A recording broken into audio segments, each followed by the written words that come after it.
April is the busiest time of year for the coastal villagers of the Philippines. It's the beginning of the season when millions of milkfish fry come into shore. The time they arrive can be predicted by the phase of the moon. The villagers work through the night, collecting the fry to supplement the family income.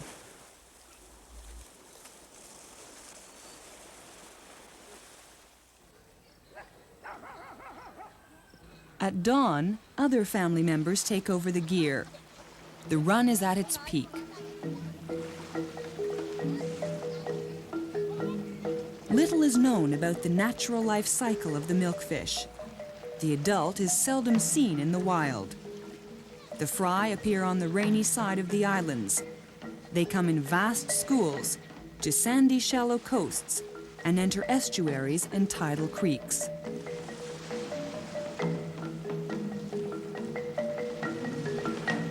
Milkfish fry are 12 to 15 millimeters long and almost transparent except for their eyes.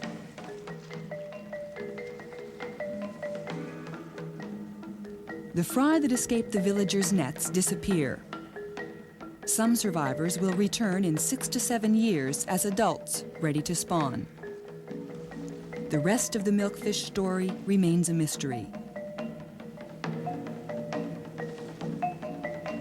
However, Filipinos have long known how to raise the fry in ponds. Portuguese explorer Ferdinand Magellan noted the pond culture of milkfish on his voyage to the Philippines in 1521. The fry, taken from salt water, easily adapt to brackish water ponds in tidal flats. About 6 months later, the pond-raised fish, called bangus in the Philippines, are ready for harvest. This tasty fish, with its milky white sides and belly, is popular among fish farmers in Asia because it is so easy to raise. Milkfish can live in a wide range of water temperature and salinity.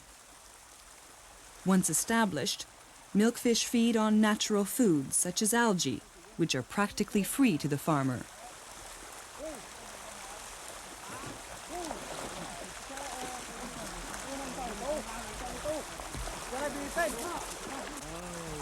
In Asia, more than 250,000 metric tons of the fish are harvested each year.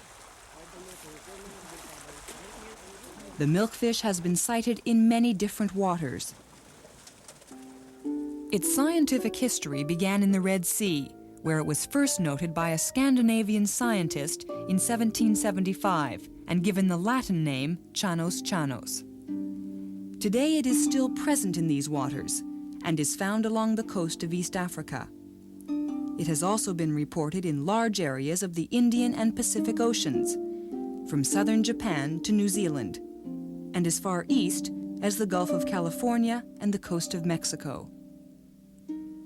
However, milkfish is most abundant in Southeast Asian waters, where there are now close to 500,000 hectares of milkfish ponds and pens. Here, the fish has created a multi-million-dollar industry, concentrated in Taiwan, Indonesia, and the Philippines. In the Philippines alone, there are close to 200,000 hectares under cultivation.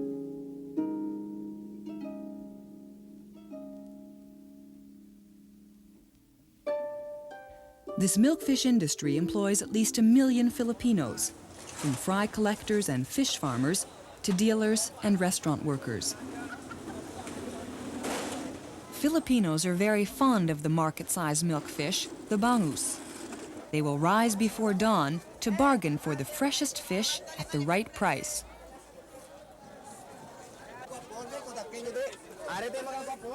In total, the milkfish represents about 15% of the protein consumed by the growing population of the Philippines.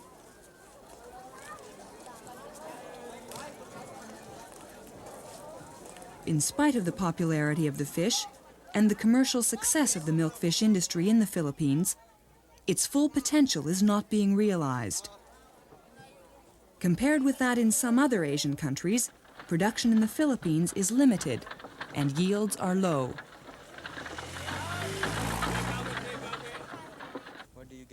Fish farmers in the Philippines often have problems with the most important element of any aquaculture industry, a reliable supply of seed or fry.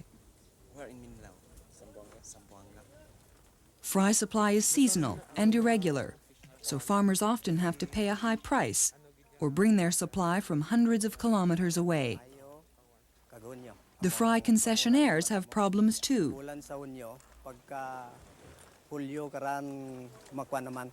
The concessionaires have to pay for an annual license to allow them to buy and sell fry from a limited stretch of shoreline.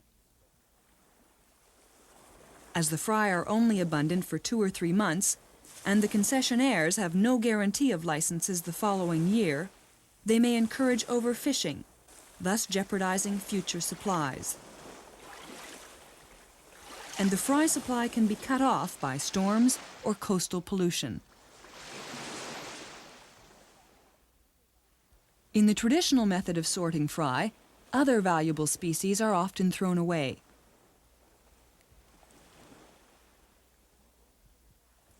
In spite of their tiny size, the milkfish fry are quite hardy. They can survive without food in these basins for 6 or 7 days. However, once transferred to ponds, their survival rate is often a different story. Until they reach the fingerling stage, they are a high-risk investment for fish farmers. In the Philippines today, 1 1/3 billion fry are collected each year, but fewer than half survive beyond the fingerling stage.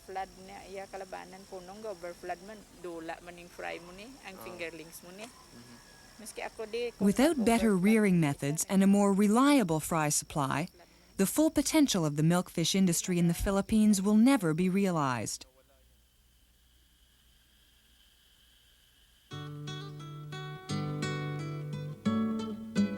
In 1973, CFDEC, the Southeast Asian Fisheries Development Center, created its aquaculture department to help solve such problems. A research station was established in the heart of milkfish country, near Iloilo, in Panay Island. Canada's International Development Research Centre has supported CFDEC's research on milkfish since 1975. Early in the research, CFDEC tackled the problem of a reliable fry supply. The researchers began to raise milkfish in tanks and ponds from fry captured in the wild to see if they could get them to spawn in captivity. But it is estimated that the milkfish take 6 to 7 years to reach sexual maturity, so the researchers looked to the sea for wild spawners. Adult milkfish are sometimes caught in fishermen's traps when the moon is full or new. At this time, they are ready to spawn. Normally, the fishermen are required by law to set these milkfish free. However, the researchers were allowed to contract with fishermen to keep some of them for experimental purposes.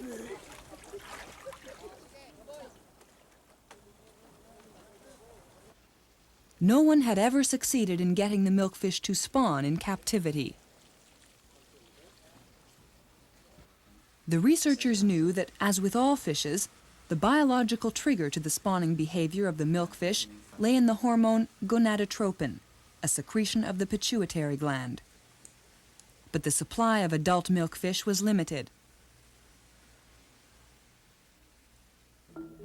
The Filipino-Canadian team, who were trying to spawn the wild milkfish, used a hormone solution that included dried salmon pituitary powder from the British Columbia Research Council in Canada.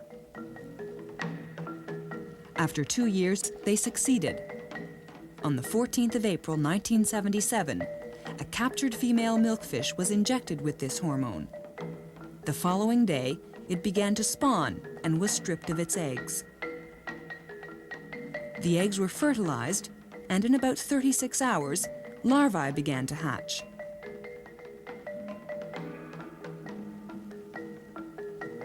For the first time ever, scientists had successfully induced the milkfish to breed in captivity.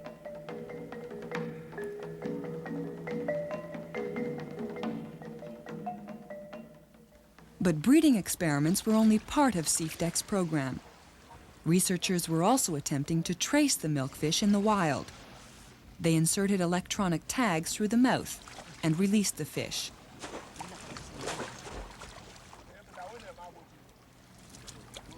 The researchers found that electronic tracking was difficult in waters filled with coral reefs. They did learn, however, that the fish generally migrate parallel to the coastline. Many more studies were carried out to learn more about the natural life cycle of the milkfish. The research team tried to trace the fry caught near shore back to their original spawning sites. Milkfish eggs have always been difficult to find. They were first scientifically identified in the Java Sea in the 1920s, but only 15 were found at that time. The CFDEC team had more success. They managed to collect 1,700 milkfish eggs during a 5-year search. This brought the researchers closer to the elusive spawning grounds.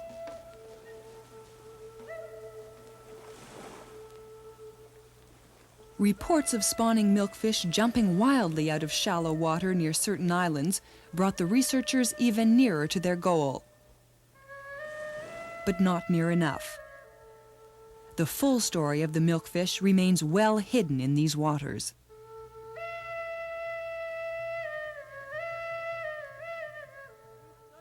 The research team made steady progress in the breeding studies, with wild milkfish captured in fishermen's traps. The fish is easily excited, and stress in handling can be fatal.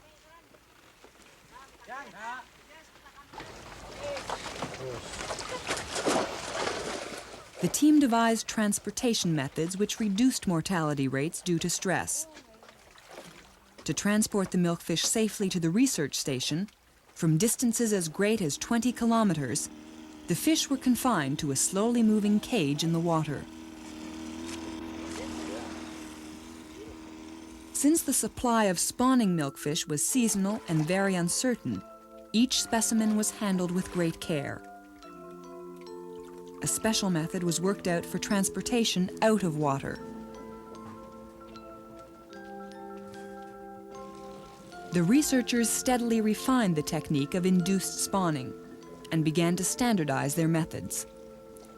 Once the female milkfish had been identified, they had to be checked for readiness to spawn. This completed, they were gently released into the tank to recuperate.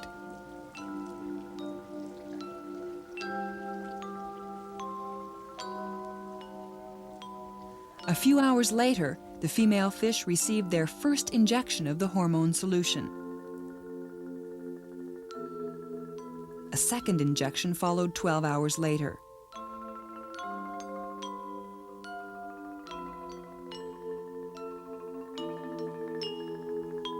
About 12 hours after the last injection, the females began to spawn and were stripped of their eggs. The milkfish is a tremendously fertile fish. Some large females contain as many as 7 million eggs. In case live males were not available at the same time, the researchers took sperm from dissected fish whenever available. This would be preserved by freezing until eggs were available for fertilization. The research assistants learned the best methods of gently mixing eggs and sperm together. They learned the best conditions for incubation.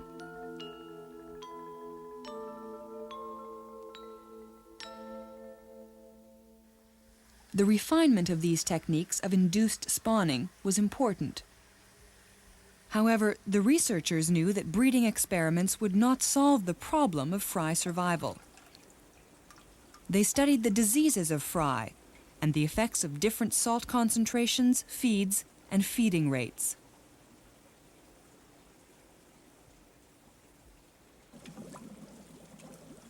They verified that milkfish fry thrive on minute zooplankton such as brine shrimp and rotifers, their favorite food.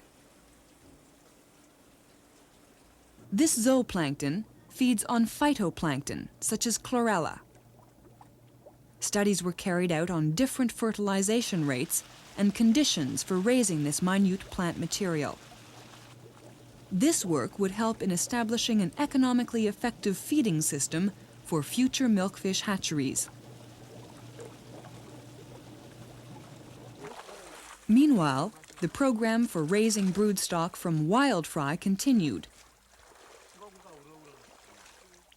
When the fish were large enough, they were transferred to floating cages in a sheltered area of the sea. It was hoped that this more natural environment would enable them to attain sexual maturity in captivity. These cages, locally made, were an improvement on the fish pens used earlier. The nets inside the cages could be easily raised to retrieve the fish. In these cages, the milkfish became quite domesticated and began to expect food at certain times of day. Slow feeding allowed the fish to consume most of the pellets dropped into their nets. A balanced diet with a high protein content was found to be important for maturation. As the broodstock grew older, the team monitored their development.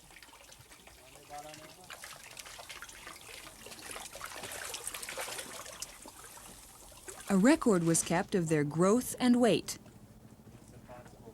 and blood samples were taken to determine the presence and level of natural hormones that would indicate maturation. Slow-dissolving hormone pellets were inserted in some fish to test whether this would speed up gonadal maturation and induce spawning. Results were largely negative, probably because of stress from handling.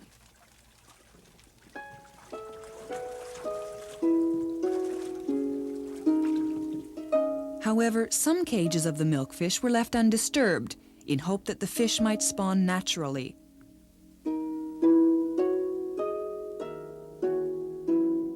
Plankton nets were placed on the downcurrent side of these cages to collect any eggs.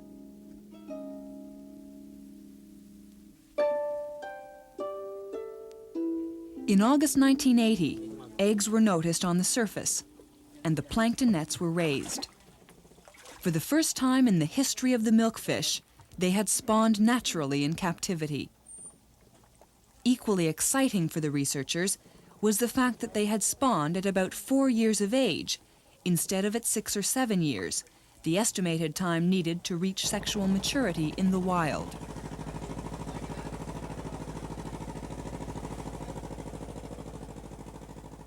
It is hoped that CFDEC's breeding achievements will soon lead to the establishment of milkfish hatcheries, where a combination of floating cages offshore and concrete hatchery tanks onshore will be used to rear milkfish broodstock. In such tanks, eggs can be collected much more easily than at sea. However, because natural spawning is seasonal, hormonal inducement may still play a role in ensuring a year-round supply of fry. Such future developments must be guided by more ecological research. More information is needed on natural spawning grounds and on the movements of fry.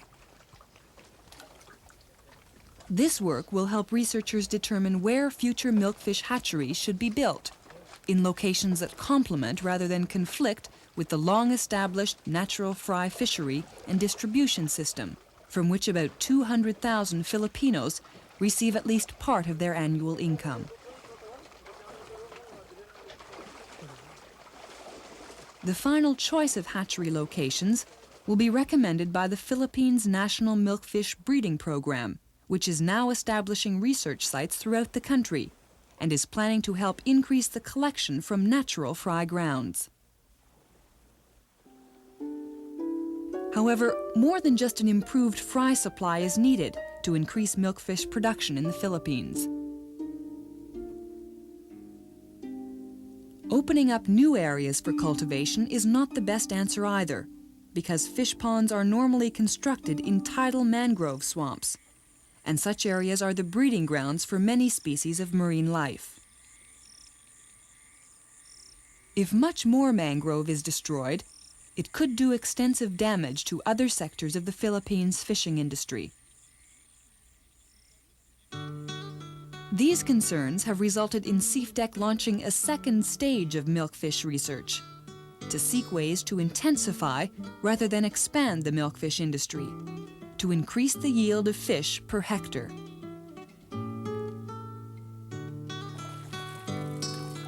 Various pond designs are being experimented with.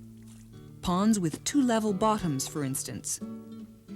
The upper level is ideal for growing algae, while the fish can retreat to the deeper, cooler water in hot weather. CFDEC is trying to improve pond water controls. Prefabricated gates of reinforced concrete are being tested. The designs incorporate screens to keep out predators. The researchers are also learning more about the treatment of milkfish ponds between harvest and stocking times. Draining and drying to eliminate those predators that do get in. Adding lime to correct soil acidity.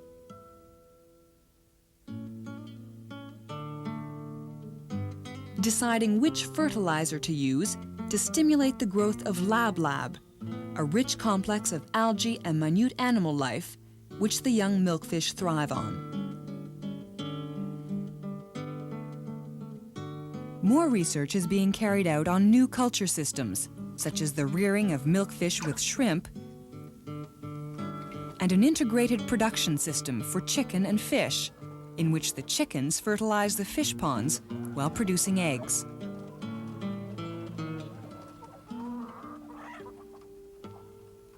But the results of this research on fish pond engineering and management cannot be utilized unless there is an improvement in fry survival rates. Such improvement depends on the proper transportation of fry in oxygenated water in containers protected from sunlight.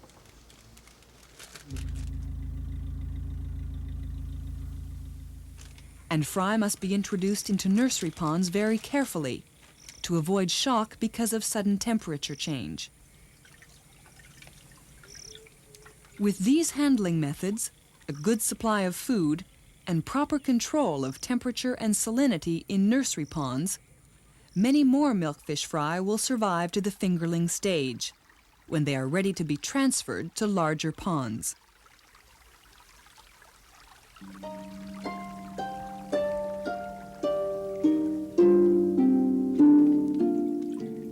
The young milkfish will also prosper in freshwater. CFDEC's research on breeding and fry survival has been extended to Laguna de Bay, a 90,000-hectare freshwater lake near Manila. Here, during the past 10 years, over 15,000 hectares of fish pens have been constructed, one of the most impressive developments in the recent history of aquaculture.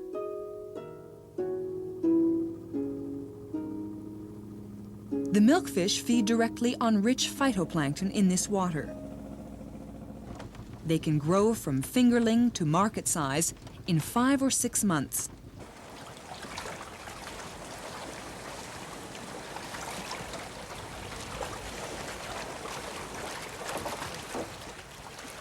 In total, these fish pen operators provide at least 20,000 metric tons of fish annually, about 20% of the country's total aquaculture production.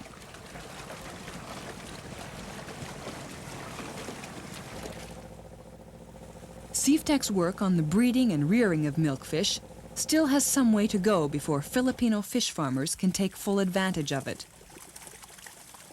But the research results have the potential to increase the yield from small farmers' ponds many times over, and the harvest from large-scale operations could double.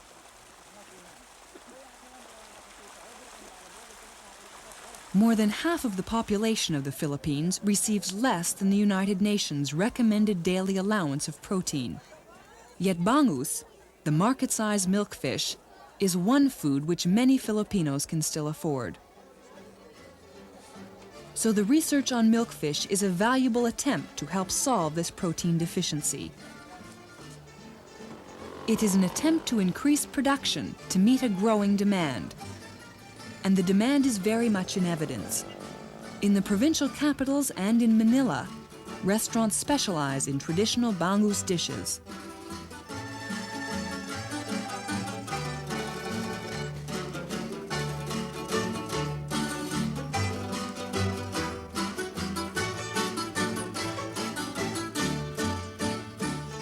Milkfish is popular everywhere.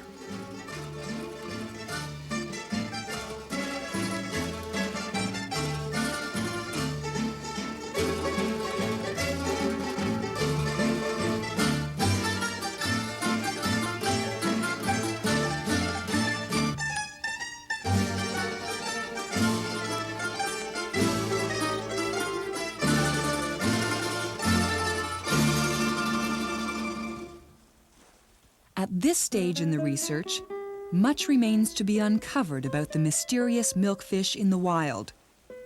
But the positive results from milkfish breeding and culture in the Philippines will surely benefit more than the coastal people and fish farmers of that nation.